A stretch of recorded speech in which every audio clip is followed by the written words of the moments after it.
Welcome back to Title Trinity, the series where I am pushing not one, not two, but three separate paladins, each of a different role, to the 0.1% Mythic Plus title in Season 3 of War Within. On screen are the scores from the last episode. I think over this last couple of weeks, the main thing that has truly set in for us is the gravity of the task that I have set out to do. I am getting very burnt out with it. This hasn't purely been from motivational issues. To be honest, most of it comes from the fact that player engagement at the moment is quite low. LFG is very, very quiet a lot of the time, and as such, I found it very difficult to get into keys specifically on Ret and Holy because I don't have a fixed group to play those two classes with. But enough whinging, let's get into the progress over the last couple of weeks. End of the video, we will also announce the winner for the WoW token from the last video. Starting out on the Prot Paladin in Ara this week. Now, this dungeon has been a very much up and down place for us. We have had some big wins and also some big losses.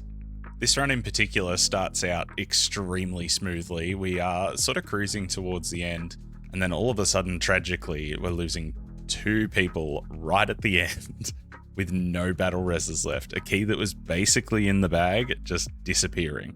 We sat down and did a little bit of theory crafting. The route in Ara seems to be able to be changed fairly substantially. So after a fair chunk of deliberation, we did resend this key and failed it on the 20. We thought that potentially the warm-up in the 19 was actually enough to get us going, but apparently not. Just sort of too many trickle deaths. It's really hard for Fred to stay alive as mage in this key in particular, but a solid attempt nonetheless. Not as solid as that one that we missed by 15 seconds a couple of weeks back, but still solid. We did, however, run this one back on the 19 and did manage to get it knocked out of the way, so there are some upsides here. Let's now have a look at the most meta-defining comp I have ever seen. We are running Frost Mage, Balanced Druid in this key.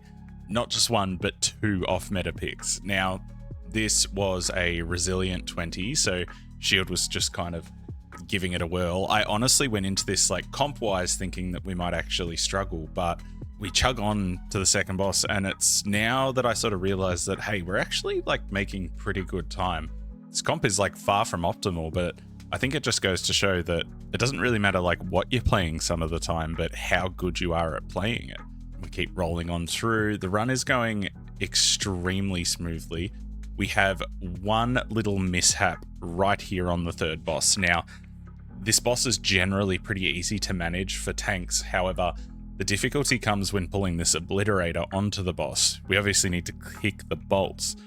However, if a tank bolt goes through, it is pretty much a one-shot. That bolt hit me for like 28 mil or something like that. Fortunately, every single person in the party was a night elf and could meld, so I managed to actually get threat back on everything pretty quickly. It's not often that you have a tank death at a high key that results in literally no other death aside from the tank.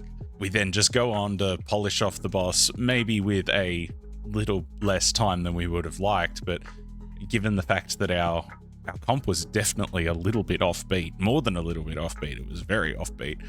So awesome way to get our first 20 ticked off. Now I have this replay here of the end of a 19 Priory. Now you would look at this and go, oh, excellent. One of the hardest keys of the season ticked off, and all we're getting is a replay at the end of the dungeon. Well, this run was preceded by wipe after wipe. Now, the ones that I've shown are just a couple of probably 12 or 13 different instances where this key didn't succeed. So unfortunately, I think the 20 is going to have to be done for title. So I'm not entirely sure how that's going to go, but we're just going to have to work it out when it comes. As a group, we then had a pretty solid attempt at this 20 Dawnbreaker. I'm feeling a lot more confident as Propel in this place now, although I will say this dungeon is just one super long tank check. Now, after we did wipe, we decided to sort of keep going and just sort of test out different pulls to see like how we would go handling them.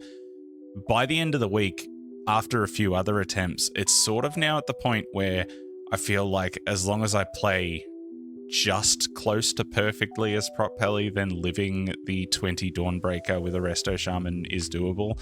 Still, I wish I was a DPS for this key. This key is extremely tank heavy. Like every single pack just feels like it's going to murder you if you look at it the wrong way. As you can probably notice, pretty much every key up until this point has been Prop Pelly, and most of them have involved flops. So splitting things up a little bit with the HPEL here, jumping into a plus 18 hauls. Now, Holy Pel has very much lagged behind lately. Not so much because of the fact that I've hit like a hard ceiling, but mainly because of a mix of all of the characters are starting to get into, say, the top like 0.1 to 1% of the player base at the moment. So the number of keys is drying up, and also engagement in the game at the moment is quite low. The total number of runs being done, particularly in OCE region, which I think Holy Pelly is one of the only ones that I feel like I can't really play on higher ping. There's just not much happening. So it's sort of leading to this situation where, like, I want to be pushing this, but we're getting sort of stuck not being able to actually find many groups because there's just not that many happening. Nonetheless, we do manage to sneak in the plus 18, giving us a fair chunk of score as well. So I'm sort of hoping for the Holy Pelly at the moment that we can just keep it up to scratch with the other two, and then maybe just like give a nice little burst towards the end of the season. The Prop Pel is the main focus by a long margin at the moment. The Holy Pelly is just going to have to bring up the rear guard. After this, though, we had what can only be described as one of the most brutal floodgate grinds I have had for a while. This all came from a stream where, admittedly, I probably came home from work a little bit tired. I hadn't really thought too much about how we were going to approach Floodgate. And what that resulted in was death after death after death. We were in here for a solid like 3 hours, and I think we maybe made it past Big Mama once. And unfortunately, probably half of those times where the group fell apart was just me dying to this boss. This is a very good indication of like what you need to do as a tank in particular, or just as a player in general. I hadn't really researched like how to approach this boss. You really need to map out your defensive CDs here. And as you can see, I think this is just an indication of me just getting more and more frustrated and more head noise until...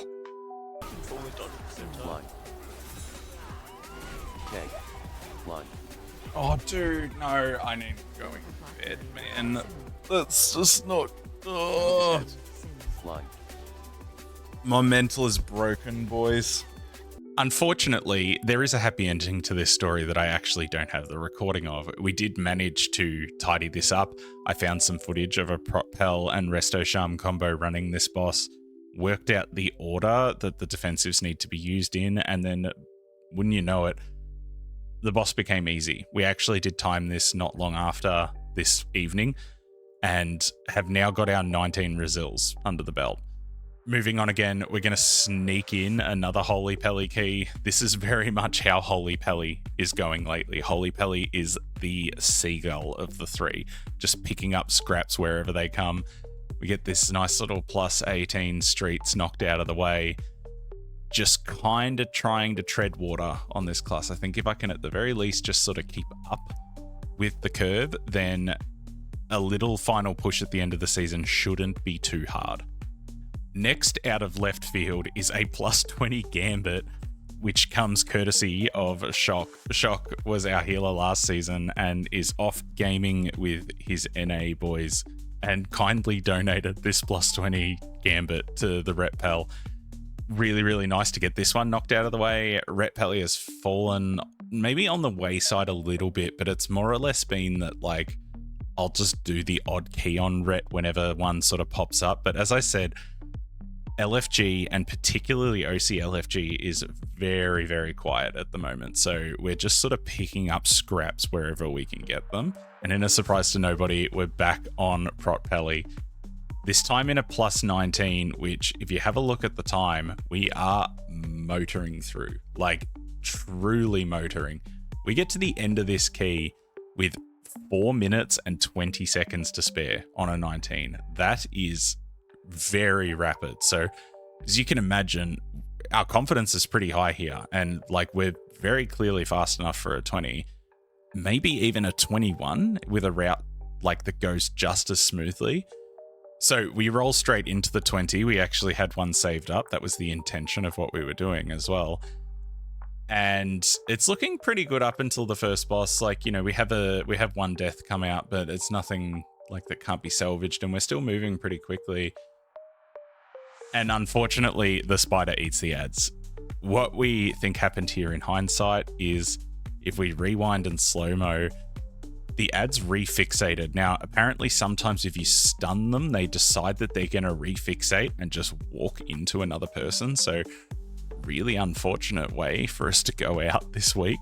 But I think we've basically got this dungeon down pat. We've had just maybe a shit run of luck at this point.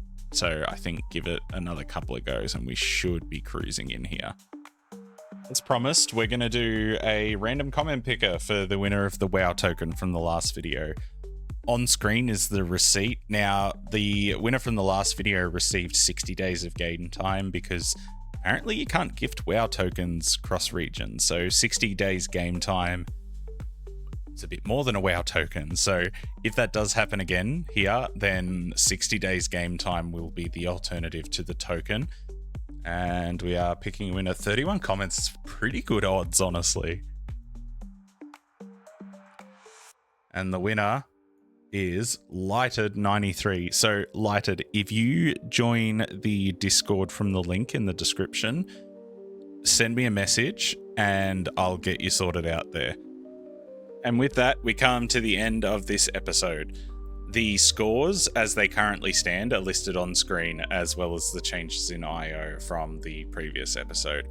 So you can probably notice we've had a bit of a slow one this time, partially because of the fact that LFG is just dead. Not at the fault of any game or Legion Remix this time, just typical end of season woes, I suppose. But also a little bit of a lapse in motivation. Now, sort of had a bit of time to reflect. I guess I didn't start this challenge because it was going to be easy. In fact, I started it because I knew it was going to be hard. So we've got a renewed spurt of motivation coming in, and I am going to promise that if by next episode each character has not gained 100 IO, I will gift another token to a random commenter from this video. We're just going to keep engagement farming like this. So like, congrats you guys, really good odds at tokens. So like no complaints or anything like that. But we're on the home stretch here, basically. And I think a slow LFG queue should be the least of our worries when it comes to like holding us back. So we're going to forge onwards.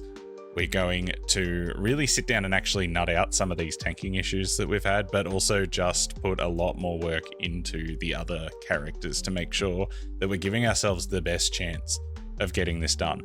I'm fully confident that we will get one title. I mean, that's sort of just a given, but like, I really want to at least have it be conceivable that we could get it on the other characters. So we got a lot of work to do. Thank you for watching the video till the end. Big thank you to all my channel members on screen, Mr. Ghost Splinter, and everybody else. If you want to support, click the join button below the video. Otherwise, until next time, gamers, take care.